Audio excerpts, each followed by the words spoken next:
आप अपना नाम और अपनी डेजिग्नेशन बताइए जी। मेरा नाम कुतुबुद्दीन है, मैं स्टेट ऑफिसर हिमाचल प्रदेश वक्फ बोर्ड हूँ।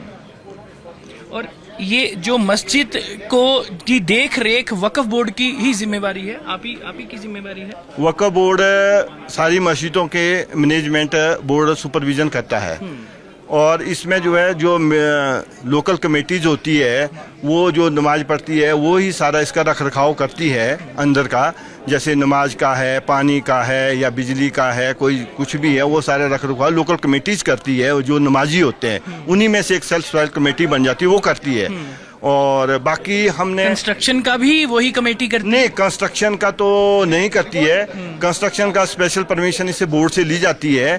इसमें इन्होंने अप्लाई किया था, कमेटी ने, जो पूर्व प्रधान था उसने अप्लाई करा था हमारे को, और उस अप्लाई के बाद बोर्ड ने जो है इनको एनओसी इशू कर दी थी। वक्फ बोर्ड ने एनओसी इशू कर दी थी विद द कंडीशन दैट कि भाई आप अप्रूवल करवाएंगे ड्यू कोर्स ऑफ लॉ, जो सिस्टम है कॉर्पोरेशन से या कमेटी से या टीसीपी से, कहीं जहाँ से भी है जैसे भी है, वो हमारा स्टेट का ही होता है, तो उसके बगैर आप कोई भी वो नहीं करेंगे, वो हमारी कंडीशन है उसमें। तो क्या उन्होंने वो अप्रूवल करवाया एमसी से आपकी एनओसी के बाद? आपको बताया ये? जैसे पता लगा है कि उन्होंने नक्शा सबमिट किया था, उस पर कुछ ऑब्जेक्शन लगे थे, वो ऑब्जेक्शन रिमूव नहीं हुए क्योंकि वो प्रेसिडेंट हट गया था, जैसे पता बाद में अभी लगा है सारे छानबीन करने के बाद।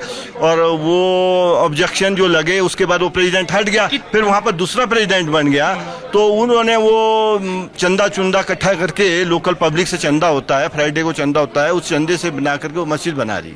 कितने वक्फ बोर्ड ने कितने फ्लोर्स की एनओसी दी थी उनको? बोर्ड ने एनओसी देता, बोर्ड उसमें एनओसी देता है, उसमें ये लिखता है कि जो जिस एरिया में जितनी भी मंजिल मिलेगी उस हिसाब से आप अपना नक्शा सबमिट करें और वो उस पर अप्रूवल लेकर के बनाएं। तो उन्होंने, मतलब आपका ये कहना है कि जो कमेटी थी, जो मस्जिद की कमेटी थी, उन्होंने आगे अप्रूवल नहीं लिया कंस्ट्रक्शन का?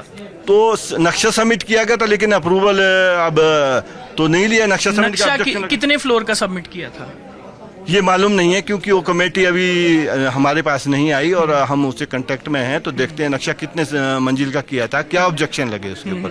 क्योंकि आज कोर्ट ने ये भी सवाल पूछा कमेटी से कि पैसा कहाँ से आया, नक्शा कहाँ है, कहाँ अप्रूवल डाला था, क्यों नहीं आया अभी तक, वो सारा कमेटी से सवाल पूछा। आप भी वहीं मौजूद थे, हम भी वहीं मौजूद थे कोर्ट के अंदर। नक्शे के बारे में उन्होंने नहीं कहा, नक्शा सबमिट करने के लिए कमेटी मान गई है, कोर्ट भी माना है, लेकिन ये कि कोर्ट ने कहा कि इसके ऑब्जेक्शन लगे थे तो ऑब्जेक्शन रिमूव क्यों नहीं किए गए, तो ये है। बाकी तो रिमूवल के लिए उन्होंने अप्लाई नहीं किया कमेटी ने, जो ऑब्जेक्शन कमेटी ने, अब ये मालूम नहीं है किया कि नहीं किया। आपने कमेटी से इसके बारे में कोई अपडेट नहीं ली?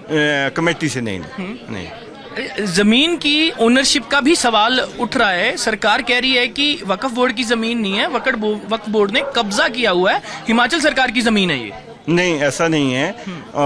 ये 1947 से पहले वक्फ बोर्ड की थी, अभी भी वक्फ बोर्ड की है, जो कि कोर्ट ने भी माना है, ऑनरेबल कोर्ट ने माना है कि इसमें ओनरशिप का डिस्प्यूट नहीं है। डिस्प्यूट जो आगे डेवलपमेंट हुई है उसका है, ये कोर्ट ने कहा है, तो वो फर्दर कोर्ट में पेंडिंग है, तो अब कुछ कहा नहीं जाता। जो कोर्ट में डिसीजन होगा, कोर्ट में पेंडिंग केस है। तो अभी अगले केस की कार्रवाई कौन सी डेट को लगी है और आज क्या कोई फैसला हुआ है? 5 अक्टूबर 2024 को लगी हुई है। जो नई पार्टी बनी थी जो रिप्लाई देंगे उसका फिर आगे फर्दर प्रोसीडिंग होगी। आज उसमें कोई फैसला नहीं हुआ है? आज फैसला नहीं हुआ है, नेक्स्ट डेट ऑफ हियरिंग लग गई है, क्योंकि court due course of law ही चलता है और उसमें नई पार्टी बनी है, तो उनको भी टाइम देकर के वो प्रोसेस में बन के फिर चलेगा। जो कंस्ट्रक्शन ऊपर के फ्लोर्स पे चल रही थी, क्या अब वो रुकी हुई है या वो चल रही है? नहीं, वो बिल्कुल स्टॉप है, कोई भी वहाँ पर कंस्ट्रक्शन नहीं हो रही है। वहाँ पर जो भी कब्जे 1-2 के थे और जो अनऑथराइजली जो थे 1-2 आदमी, वो भी बोर्ड ने रिमूव कर दिए है। बोर्ड ने सारी प्रॉपर्टी अपने पास अपने कब्जे में कर ली है। अब कमेटी के कब्जे में नहीं है, कमेटी के कब्जे में कुछ नहीं रही है। अब बोर्ड ने रिप्लाई फाइल करा है, तो कोर्ट से जो भी रिक्वेस्ट होगी, जो फर्दर कोर्ट की डायरेक्शन होगी, उसके मुताबिक काम किया जाएगा। शुक्रिया।